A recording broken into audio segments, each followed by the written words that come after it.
4월 4일 토요일, 형제를 비판하지 말라. 믿음이 연약한 자를 너희가 받되 그의 의견을 비판하지 말라. 어떤 사람은 모든 것을 먹을 만한 믿음이 있고 믿음이 연약한 자는 채소만 먹느니라. 먹는 자는 먹지 않는 자를 업신여기지 말고 먹지 않는 자는 먹는 자를 비판하지 말라. 이는 하나님이 그를 받으셨음이라. 로마서 14장 1절에서 3절 말씀. 본문에 나온 믿음이 연약한 자는 불신자가 아닙니다. 그들 역시 신자입니다. 단지 믿음이 약할 뿐입니다. 그렇다고 해서 신앙생활을 시작한 지 얼마 안 되는 초신자들을 가리키는 것은 아닙니다. 바울이 말하고 있는 믿음이 연약한 자는 다른 의견을 가지고 있는 사람들입니다. 그래서 메시지 성경은 여러분과 생각이 다른 동료 신자들이라고 풀이합니다.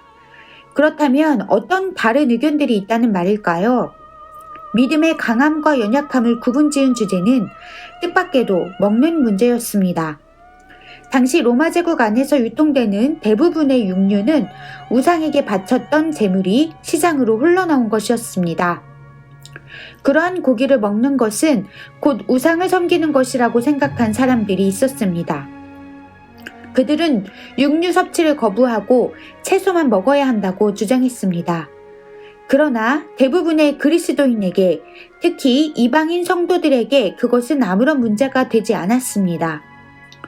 그럼에도 바울이 이 문제를 심각하게 다룬 이유는 신자들 간의 의견이 다른 상대방을 비난하면서 시비거리로 삼았기 때문입니다.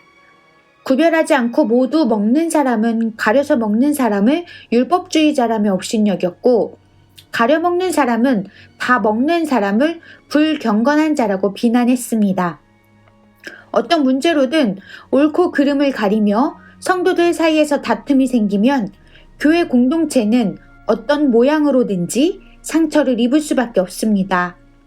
그렇다면 바울은 이 난감한 문제를 어떻게 해결하고자 했을까요? 믿음이 강한 자가 연약한 자를 받아들이라고 했습니다. 그러면서 그래야 하는 이유에 대해 이렇게 말했습니다. 이는 하나님이 그를 받으셨음이라.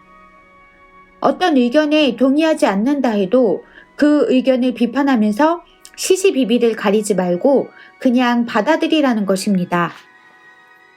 왜냐하면 그들도 하나님께서 구원해 주신 사람들이기 때문입니다.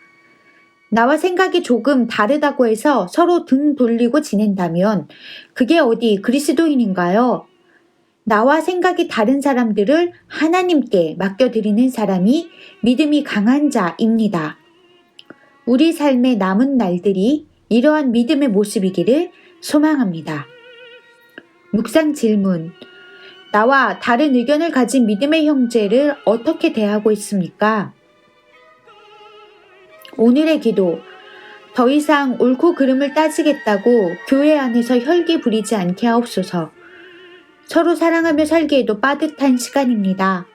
한 사람이라도 더 위로하고 한 영혼에게라도 더 복음을 전하며 살게 하옵소서. 예수님의 이름으로 기도합니다. 아멘.